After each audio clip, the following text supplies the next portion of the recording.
Go into my room and like everything is like completely disheveled. I realize I'm like, oh my God, I'm like, like we've been like robbed. Like someone's coming and taken all our stuff. They've taken obviously everything valuable. So my MacBook, my camera, I had a Maverick Pro drone. My friend also happened to be a photographer, so he had like his 2G camera stolen. On this episode, we're going to talk about why it's not a good idea to speed on the open roads of Iceland, the deep, unnerving feeling when a complete stranger has been rifling through your stuff and stole all your valuables. Why not just having health insurance is important, but also having insurance for your valuables is also super important.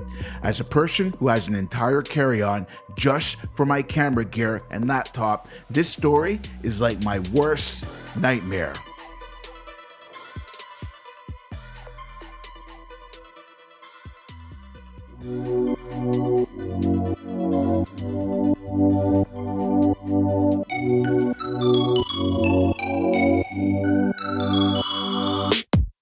You're listening to the Travel Horror Stories podcast, a show that listens to real stories from travel bloggers and travelers just like you. Then we unpack those stories to discuss safety tricks, prevention treats, horror hacks, and follow-up tactics. The goal is to turn travel nightmares into dreams of beaches, sunshine, and margaritas.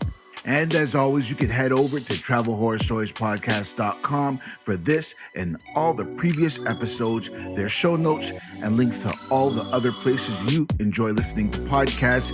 If you're listening via Apple Podcasts, don't forget to give the episode a 5-star rating and leave a comment, because that will help more people find the show. And now, live from the Rudderless Travel Studio in downtown Toronto, Canada, here's your host, Christopher Rudder. The weather outside is absolutely perfect. The patios are open, the beers are flowing, with the Euro 2020 on tap, and the final 16 are in full effect. Here in Toronto, we are about to move into phase 2, which means hairdressers and barbers can now open, which means I can finally reset my beard lineup. Very important things, very important. Also, please note that this is the second last episode of Block 3 or Season 3 if you prefer, and we will end it with an incredible story from my dear friends and returning guests, Dave and Deb from the Planet D, on July 13th. You do not want to miss that. I will then break for summer, and then I'll be back at it on September 7th. Speaking of returning guests, our guest for today has been on the show before, sharing her harrowing tale of trying to get out of Catania, Italy, right after Italy announced that they will be closing their borders thanks to the pandemic. That was episode 3. If you want to go back and give that a little listen, and I'm sure, based on her luck, she'll be back again. I've had my share of bad things happen this year, that's for sure. In the Rudderless Travel Studio with me today is Lora Pope, and she is from the travel blog Explore with Lora. How are you doing? I'm well, all things considered. How are you? I know I'm fantastic. Speaking of the weather, I know that you're out there on the East Coast. You're in Newfoundland, one of my absolute favorite places. I got screeched in St. John's, so I'm an honorary Newfoundlander. Just wanted to put that out there. That is an accomplishment. That's good to know. I'm an honorary Newfoundlander. You're going to be an honorary guest on this show. Might have to just make me a co-host. Every episode we'll crack a bottle of Screech. Yeah. Take a couple of shots of that. And for you who don't know, Screech is their rum, which is it's a local Newfoundland rum. We only give it to people though who are like mainlanders who are being screeched in. We don't actually drink it. It's just for you. Wow. I all of a sudden feel left out now. Okay. Wow, I didn't know that. Okay. Good to know. All right. So tell us about Lora Pope and tell us about your blog. Okay. So I've been traveling solo on and off the world for over a decade now. When I was 19, I did the whole work abroad thing in Ireland. Sparked my love of travel and have just pretty much been trying to explore as much as I can. I am one of those people that wants to visit every country in the world. So I'm at 57 counting so far. Wicked. And then, yeah, so last summer I quit my job to travel full time. Unfortunately, it was a pretty bad year to choose to do that because of this whole coronavirus thing has really squandered my plans. No kidding.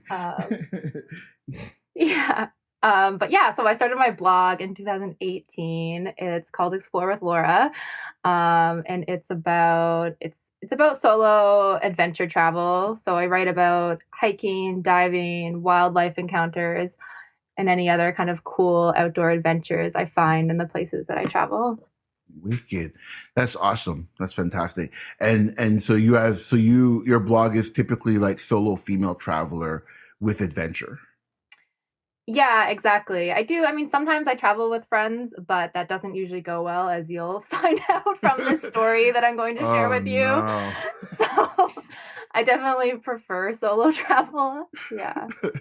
You know what? You bring up a good point because traveling with people, as fun as it sounds, it's actually not that easy.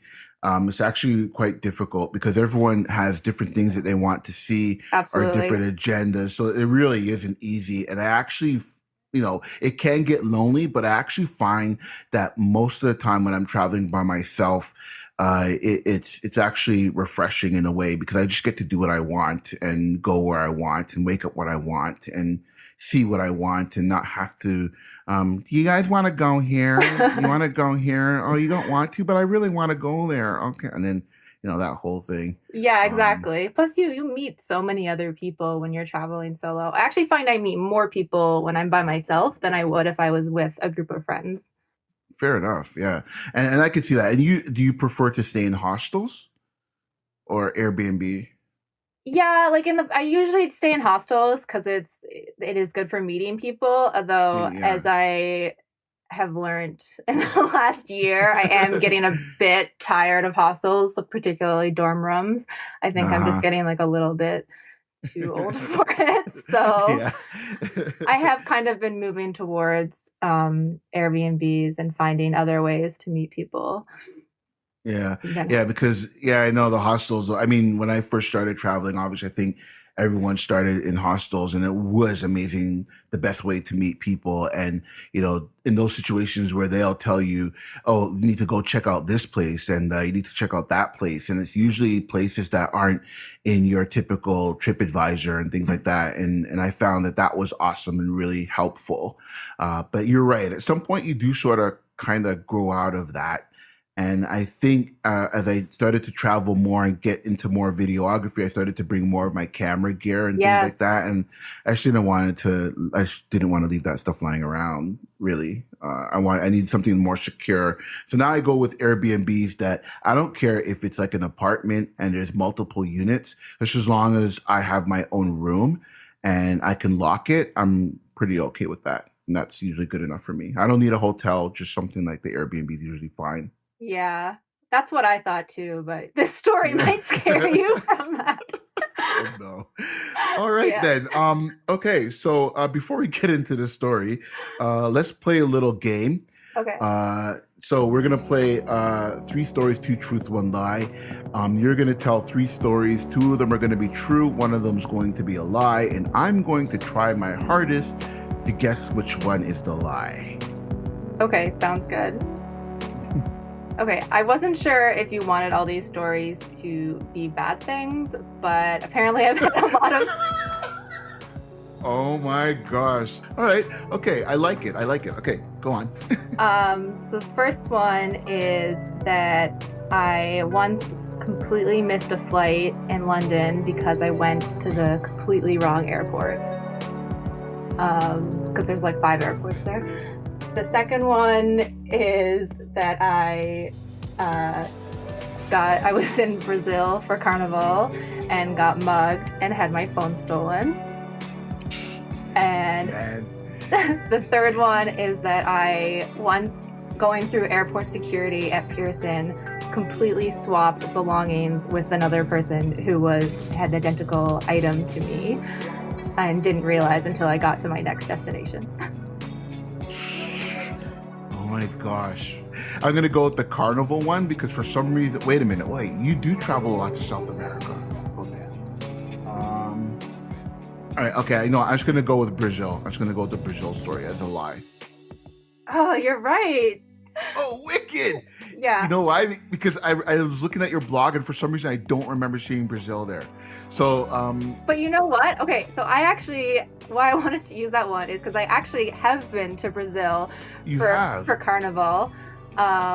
And everyone gets mugged at Carnival. Like, it's just like what happens to everyone. And I didn't. And I was super proud of myself for that not happening.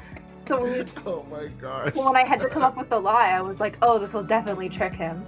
But you're clever. Okay, so tell me a little bit about London, and then you could tell me a little bit about Toronto Pearson International. I got to hear these two stories. Yeah, so London was just this really stupid mistake that me and you know how they have like 5 or maybe even more airports in London? Like, it's insane. So I think I fly through London a lot, and I've definitely been through like all the airports. Anyways, one time me and my friend, we flew into London via Stansted, and then our departing flight was from Gatwick, but for some reason, we just on the day we left, we just went back to Stansted, like, without even looking at our flights, and all of these airports are, of course, like, not near each other at all, and it takes Of so course. long to travel in London. So for some reason, and we're like on the train to Stansted, and it didn't occur to me until like we were almost at the airport, and I just like had this moment, and I was like, wait a minute. And I looked at my flight ticket, and I was just like, we're at the wrong airport. And then by the time we got to the right one, it was like way too late. We had missed our flight completely. Of course. Yeah. Okay, and so your other story about Toronto Pearson International Airport. Yeah, so I had just I think I was going back to visit Newfoundland last summer, and I had just gotten a brand new MacBook, because as you'll learn soon, I had mine stolen last year, and Oh my god. so I hadn't gotten a case for it yet. Like, I hadn't had time, so it was just like a MacBook, and you have to take it out at security. You have to take it out of the bag and put it in its own tray. So it was Right. completely isolated in its own tray. And I guess at the exact same time, someone else had put a completely isolated Oh MacBook that was no. the same color, that was also 13 inches, and its Oh own no. tray. And I don't know if they took mine or I took theirs. And I guess I just didn't use my computer until I didn't use it on that flight at all. And then I basically got back to Newfoundland, and I like opened up my computer. And I was like, what? I was like, what's happening? Like, this isn't my computer, because it was like in German too, like the screen. And I was just like, it was so weird. I was like, what is happening? Like, because I had just bought it too. Oh no. Yeah. So, and I eventually figured it out. I was like, oh my God, I've taken the wrong computer.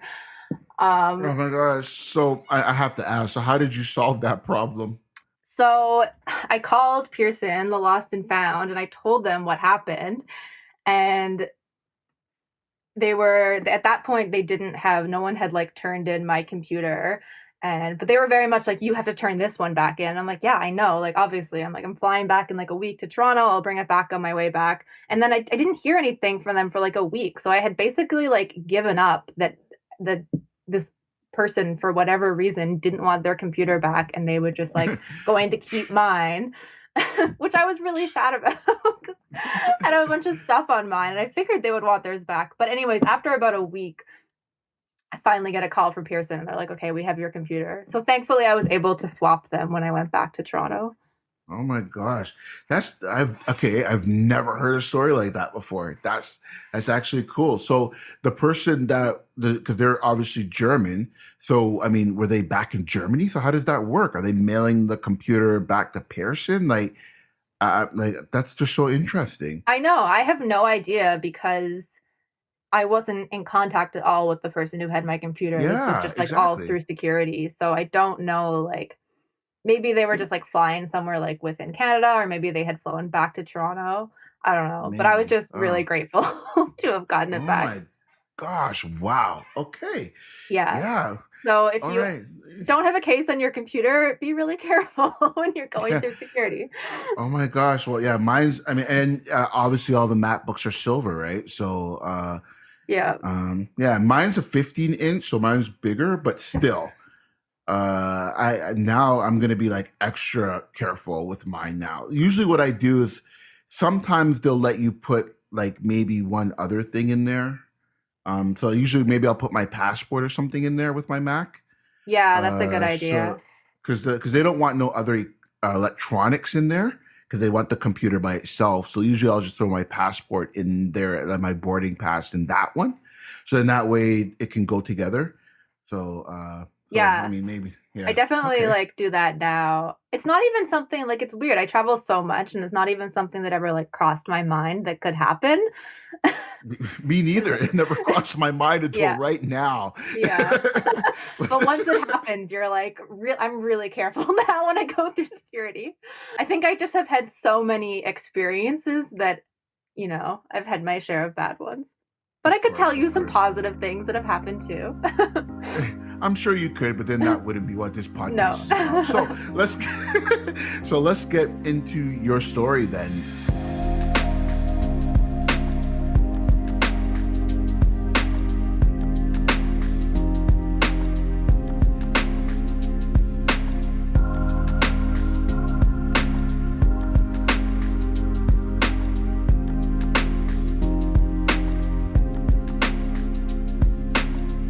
What would you do if while traveling, you head out for the evening, only to find out upon returning to your Airbnb, you've been robbed?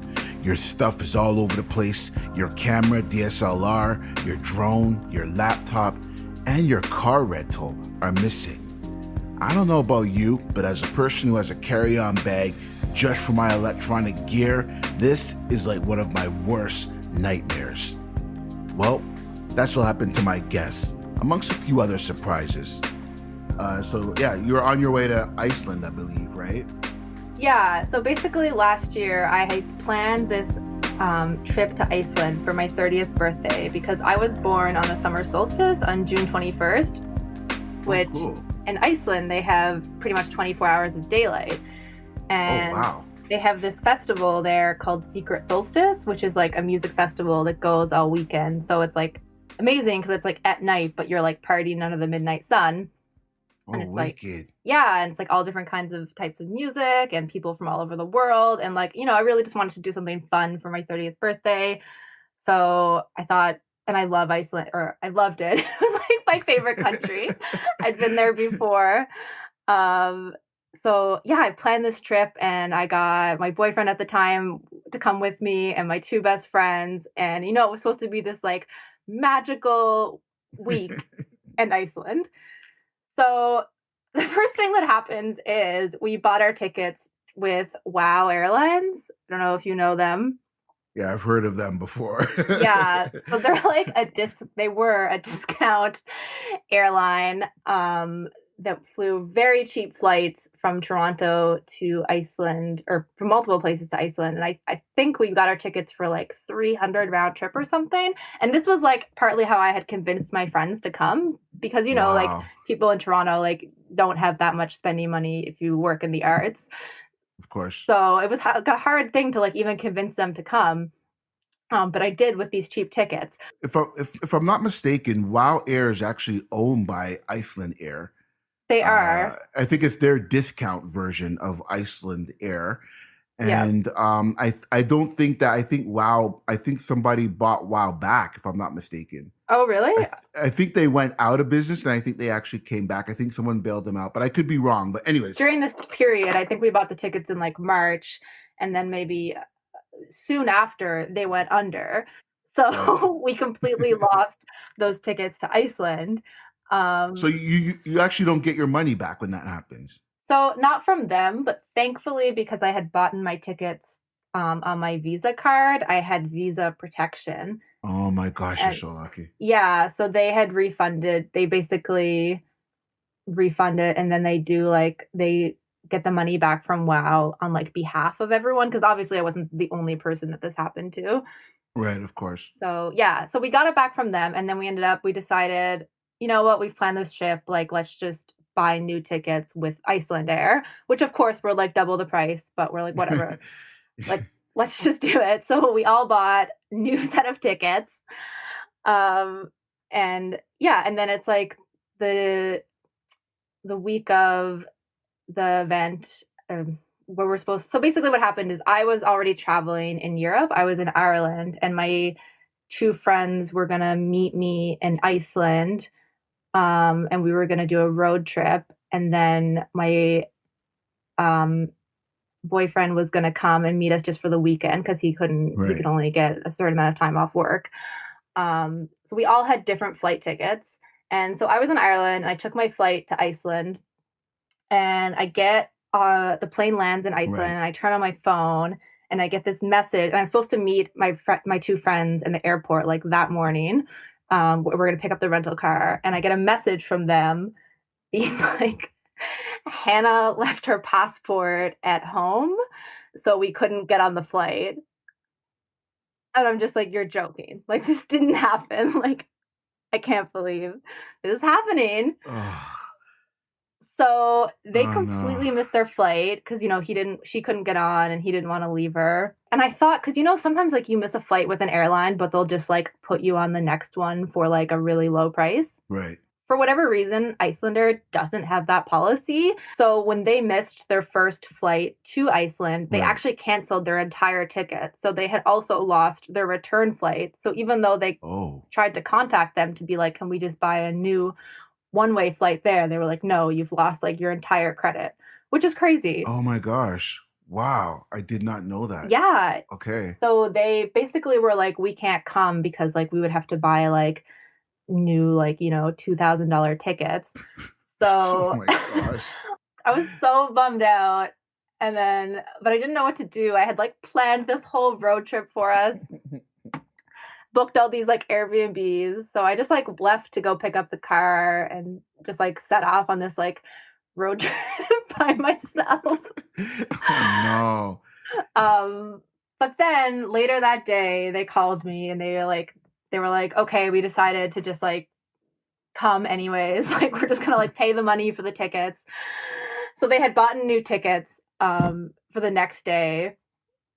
Of course, at this point, I was already, like, 3 hours away from maybe even further, Yeah. um, away from the airport at this point, and then they were coming in early the next morning. So then the next day, I had to get up super early and drive back to Reykjavik to get them, um, which I drove quickly for, which will become an important part Oh of this no. story later. Oh gosh. Wow. But I go to pick them up, and of course they're like super jet lagged. But anyways, we set off, and then the next 2 days are like really great. We get to this like cool Airbnb that I booked that's like a dome in the middle of this like farm, and there's like a hot tub, and there's like all these like horses around. It's like really magical. And we're just like, oh, we're so happy we're here. Like, screw the fact that we've spent thousands and thousands of dollars to be here. Like, totally worth it. Oh my gosh. We're having like a great time. And then, yeah, and then we continue on the road trip. We end up going back to the south coast of Iceland on a few days later, and then my boyfriend comes in on Thursday, and we pick him up, and we have like a great day exploring. And then the next day, Friday, which is like my birthday. Oh, sorry, one more. I forgot one bad thing that did happen. We also had a flat tire Oh during no. this road trip. Um, but that's like honestly, in the grand scheme of things, like it really doesn't even seem that bad. Yeah. A But it just flat like, tire can handle that. But yeah. Um, so anyways, we get back.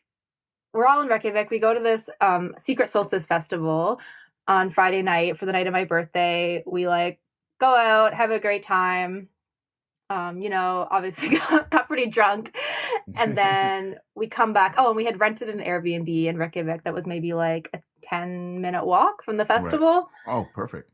Yeah, so all our stuff is there, and of course we locked it, and then we get back to it like late at night, and because we were drunk, we didn't really notice at first that someone had like obviously broken in, Oh but we just no. like we came in and we were just like, like just like went to the couch, we're like trying to find food or whatever. And then I like go into my room and like everything is like completely disheveled. But I'm like, did I do this? Like, did I like take all my clothes like out of my bag? And eventually like Oh I no. realize I'm like, oh my God, I'm like, someone's like like we've been like robbed. Like someone's coming and taking all our stuff. And I like Oh my come out gosh. to tell my friends this and they don't believe me because they're just like drunk and in denial. Like, no, no, that didn't happen. Oh my gosh. But it totally did, and then we realized that they've taken, obviously, everything valuable. So, because I'm a blogger, I had, like, my MacBook, my cameras, I had a Maverick Pro drone. My friend also happened to be a photographer, so he had, like, his 2G camera stolen. Oh my gosh. My friend even had, like, some of her clothes stolen, like, it was just a disaster. How much do you think in camera gear they took? I mean, well, in electronics. 'Cause, I mean, you got your MacBook in there, your Yeah, camera gear, the drone. I mean, holy smokes. I know for me alone, it was, like, over 5 grand. Oh my gosh. Wow. I don't know for them, like, at least another couple thousand. Oh, yeah, my friend also had her laptop stolen as well. Oh my Yeah, gosh. it was like, oh, and get this, they stole our rental car. We had left the keys to What? the rental car, and they What? took that. Yeah, Stop. Oh my gosh. It gets even worse. yeah, it was insane. Please tell me you So, had insurance on that rental car. yeah, Oh my gosh. that part of the story is actually the rental car was, like, pretty good. So, basically what happened is we obviously called the police and they came and like it took fingerprints and like took a report of everything that happened. Are you But serious? Full like CSI, like on the Airbnb with fingerprints and everything? yeah, Wow.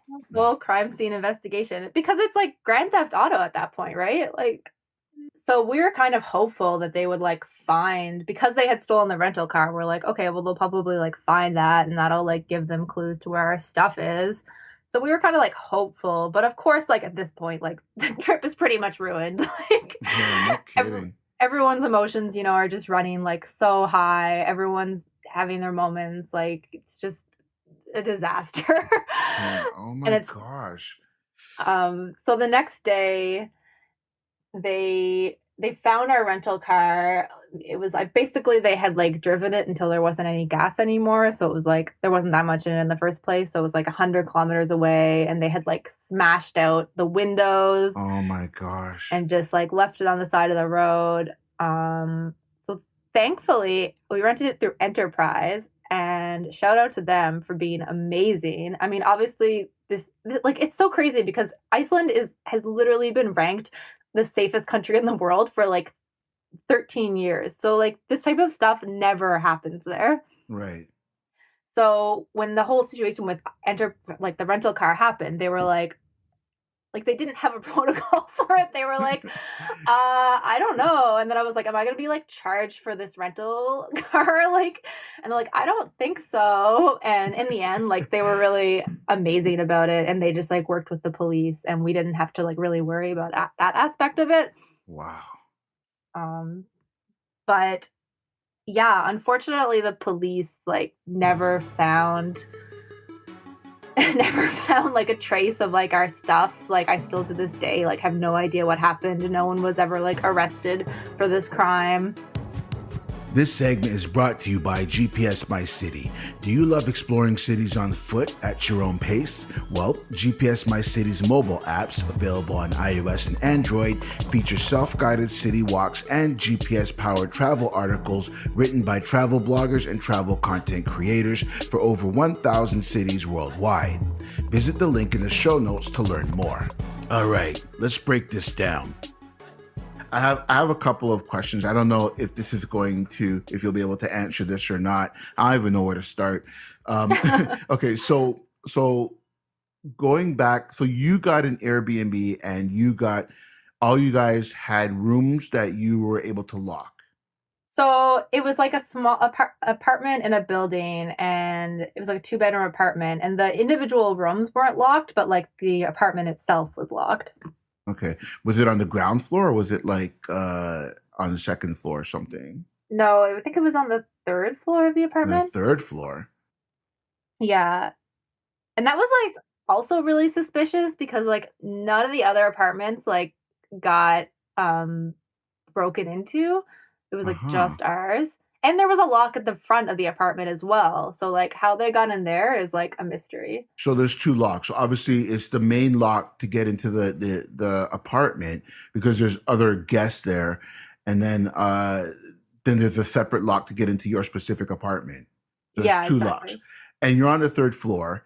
So do you have any idea how they came in? I mean, did you still have to use your key to get in, or was that door already sort of broken? So the front door of the apartment, the main door, was not broken. I don't know how they got in. Either they came in, sometimes, like, if you live in an apartment building, you just, like, come in behind someone else.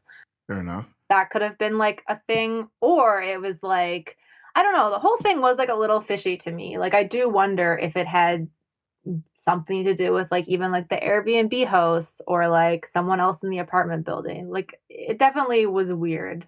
So with regards to your MacBook, because you had a MacBook at the time, right? So did your MacBook have the ability to see where it was? Like, you know how for Yeah. me, I can see where all my devices are, no matter which device I'm on. So I could see where my Mac is from my iPhone, or I could see where my iPad is from my MacBook. Like, do you know what I mean? So Yeah, I do. And that was something else that really annoyed me about this investigation that the police said they were doing because of course I, like, did that. I did the Find My MacBook and I got locations, like, within Reykjavik, like, of where it was. And I would email these locations, like, to the police and be like, you should go, like, investigate this area because I can clearly see that my stuff is there. And then we were, like, low key trying to do, like, our own investigation during this weekend. Um, so we would, like, drive also to, like, where the locations were, and it really made me mad because the police, like, they said that they were coming to, like, check it out, but we never saw them there. Like, we would uh, also drive, but we never saw them there. And then the problem was that it's not an exact location, it's like a proximity. of course, yeah. And unfortunately, also, it was these, like, huge apartment complexes that the location was bringing us to, and it was kind of like a sketchy area. I mean, it makes sense. Yeah. And I didn't wanna, make things worse and just be, like, banging on people's doors and Sure, then yeah. possibly get in more bad situation. Because I'm wondering what I would have done in that situation. Like, I'm wondering if, because obviously you can make your device make a sound that can't be turned off unless they have the password. So you can make your computer continuously beep, like so that's part of the so you could if you have an Apple device, you can make that device beep. Like, you can make it play, it's called play a sound. You can make it play a sound, and and you can't turn it off unless you have the password. Oh, that's a good idea. I didn't think to do that. Yeah, so just putting that out there. So you could try it, like, I mean, after this interview, because I'm sure you have an iPhone, you have a MacBook, right? So you can go on either device and then find your MacBook and then just press play a sound, and then your MacBook will start beeping. Yeah, I do that, like, at home when I, like, can't find my phone. Like, I've When you can't definitely find your used phone, that I know feature. everybody does that, yeah. But you could, but then as soon as you find your phone, it's asking you for your Yeah. passcode, right? So that's why and when you do that, it turns it off, right? When you lock it, they actually can't do anything with it. All they can do is sort of just take it apart. They would have to take the hard drive out, and then they'd have to install a whole new hard drive because they literally can't do anything with your information. It's completely locked, Yeah, right? I mean, I had, like, completely locked my MacBook at that point, but I wasn't Right. playing the sound. Right. The good thing is that if you're using iCloud, all your information isn't technically lost. Yeah. So with regards to Airbnb, so how did they handle the situation? I would say they handled it very poorly. They do not have any sort of protection for individuals who rent when this type of situation happens. FYI, for Yeah. anyone wondering. They Well, that's do why have we're talking about it. yeah. So, I mean, no, they handled it poorly because in the end, like, of course, I had, like, asked. my host for a refund of our stay, given Yeah. the circumstances, which they denied. And then I had asked Airbnb for the same, and they also denied it. Yeah, yeah. It's actually in that situation, it would be, the host has coverage as their house or their whatever they're renting. So they have a certain amount of money. And even the host has to like prove, go through hoops of fire in order to probably get a claim going. But they are covered as a host. So for guests, that's quite interesting that they don't have the same type of coverage. That's very interesting, actually. And your friends are out like the flight twice, and their Yeah, their stuff. and all their stuff. And I was so sad because, like, obviously I'm a big traveler, but, like, my friends aren't, and I, like, really wanted to, like, merge these worlds. I was like, I just can't wait to, like, show my friends, like, how amazing traveling is. And then it's just, like, the worst thing that's ever happened to me Yeah, I know. abroad. I know, and that's something that I talk about specifically because we as travel content creators, we know the dark side of travel. We've been through that. We've had passports stolen. We've had gear stolen. We've had iPhones stolen. We've had things stolen. We know we've missed tons of flights. So we understand. We've been sick while traveling. Like there's endless stories as content creators. So we kind of adjusted to know that travel isn't perfect. So to try to convince people who don't travel as often as you do, it's that's a very difficult thing to do. I want to say don't travel with your friends because honestly, it was so stressful and yeah, Having it to was go just through this with them as people who don't travel as often as you do. yeah, and it Yeah. wasn't and I'm not blaming them, like, I also, like, did not handle it well, and we all just, saw sides of each other that aren't pleasant, and it definitely, like, had a lasting impact. Yeah, I could Um, imagine because that brings out the worst in people. So you really exactly. learn about people in those type of situations. Yeah, so I don't know, man, like, I really think, like, you have to be careful about who you want to travel with, because like, yeah, if everything's, like, perfect and everyone's on the same level, like, you might have an amazing trip, but, like, if shit hits the fan, like, there's a good chance we might not be friends after. Yeah, touche. I mean, that's actually very sound advice. It sounds silly, but it's actually very true. So, you know how I told you about how I had to go back and get my friends at the airport the next day, and I wanted Yeah. to get there quickly? So after I came back to Canada, I was checking my email and I see that I have an email from the police. And I'm like, oh my God, amazing. Maybe they like found our stuff. And I open it and it's a speeding ticket for that morning for like 800 euros. What? Yeah, Stop. it's insane. Like speed. Well, Iceland's like notoriously expensive, but apparently for speeding, it's like absolutely crazy. 800 euros. Yeah. But how did they like did you go past some camera? How did they know it was Yeah, you? it was a camera speed trap. Um, Oh my so gosh. but, it's so annoying because it was like, the ice like, roads have you been to Iceland? Not yet, no. But look so it's pretty, like, vacant, right? Like, you're driving down the road and, like, you don't see, like, cars for days. So I'm driving down this, like, flat country road and, like, granted, I was speeding, like, a little bit, but, it was just like salt on the wound after everything that happened. Especially just to, like, even get it from, like, the same police officer that you had, like, dealt with for the robbery. I'm like, "You know what happened to us." Like, Are you I serious? can't Is the same police yeah, I'm like, officer? "I can't believe that, like, you're sending me this." That's Oh actually what my I wrote them back. I gosh. was like, "Have you found my stuff yet? Because like, I don't really think it's fair that I, like, pay to support your, like, Oh my business gosh. when you haven't even, like, found our belongings." Wow. And were you able, did you still have to, I mean, how did you pay that? You still had to pay it? So All right. Don't answer that question. say I don't think I can ever go back to Iceland.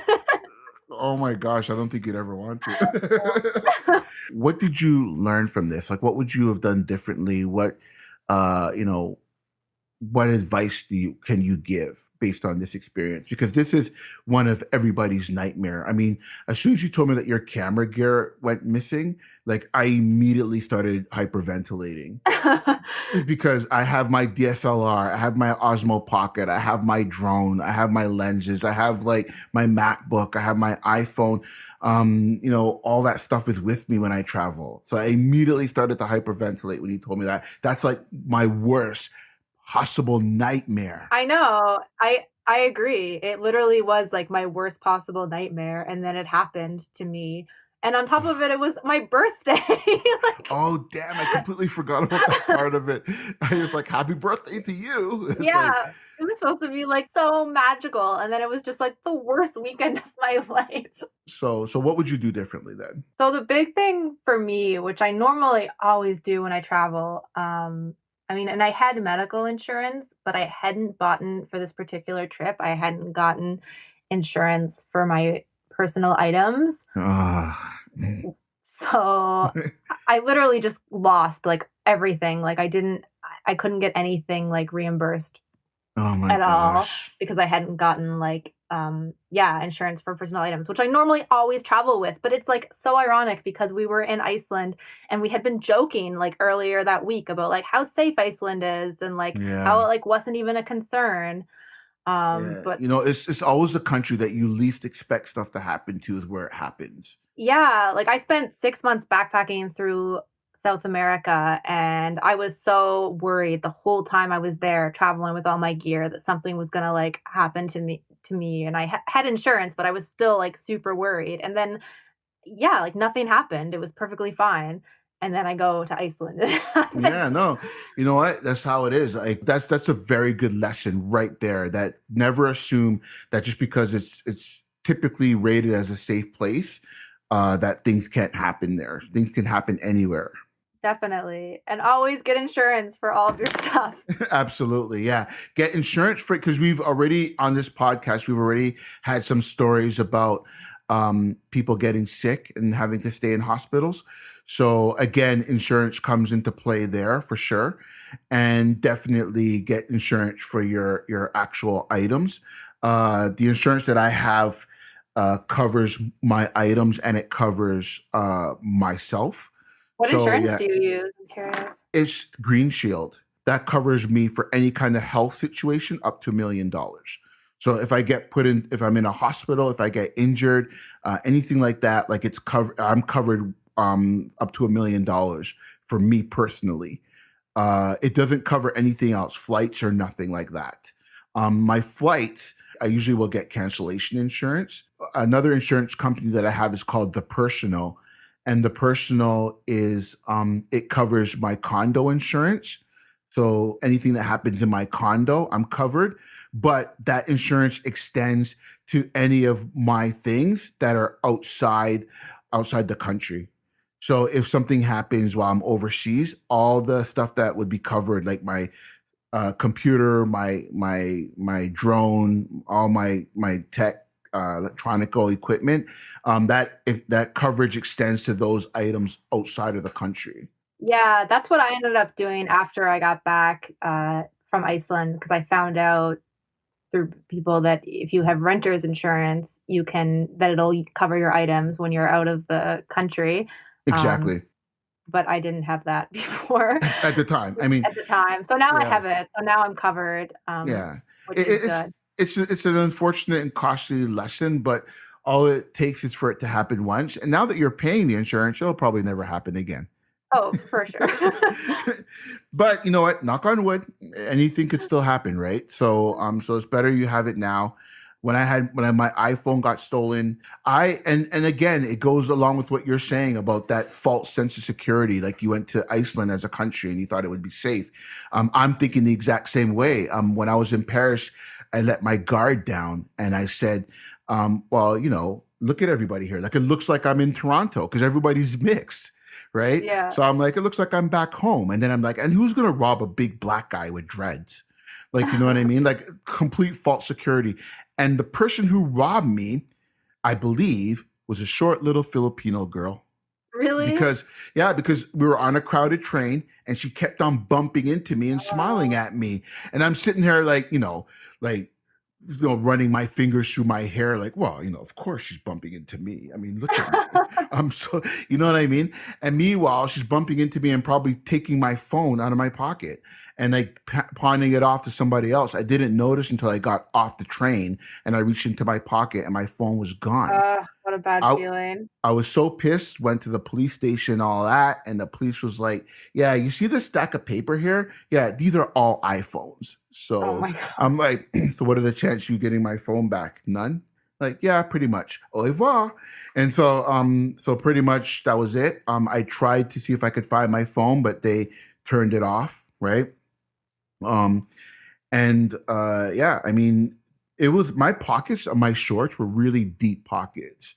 So for them to reach in there and pull my phone out, like they have mad skills. So if I were to see them right now, I'd probably, shake their hand and be like, well done, well done. You got mad skills. I give you credit. And interesting side note, I found out later that the particular train that I was on, right down to the number and the line, it was mentioned in Lonely Planet as the line that people get pickpocketed the Oh, most. really? Yeah. I have heard that about France, that it's bad for pickpockets. Pickpocketing, yeah. Honestly, pickpocketing it's pretty popular anywhere. It's never That's something that never happened to me, actually. I've never been pickpocketed. But it's a lesson learned. So ever since then, I never put my phone in my pockets. I never put my wallet in my pockets. Like, it's just you learn from that experience. Another thing that people should be aware of, which has happened to me, one more bad thing, is that I once I was walking down the street in Ecuador and I had my phone in my hands. I was using it to look at a map, and someone literally grabbed it and ran away. Stop. That can also happen. FYI. So it doesn't need to be in your pocket. It could be just in your hand. Like, Yeah. yeah, I've heard that, and I've heard one other story from someone else, not on this show, but where when you have your phone on on the table in the cafe, some people will just take the phone right off their table on the coffee shop. Like, Yeah, it's so easy. but thank you so much for sharing that story. It sucked what happened, but it was a really great story to learn from. Where can people find you? You can find me on my blog, which is explorewithlora.com, but it's LORA. Or any social media, it's the same handle, at Explore with Lora. Thank you so much for being on the show. Thanks for having me. This was really fun. All right, case closed. That's it for this episode. I hope you enjoyed it. Don't forget that you can listen to the show over at www.travelhorrorstoriespodcast.com. And if you're listening on your mobile device, please take a second to give the episode a 5-star rating and leave a comment. It really helps the show, and its episodes get discovered by more people. Plus, your feedback will help me tweak and change the show to make it the best show on the internet. Yes. Cheers.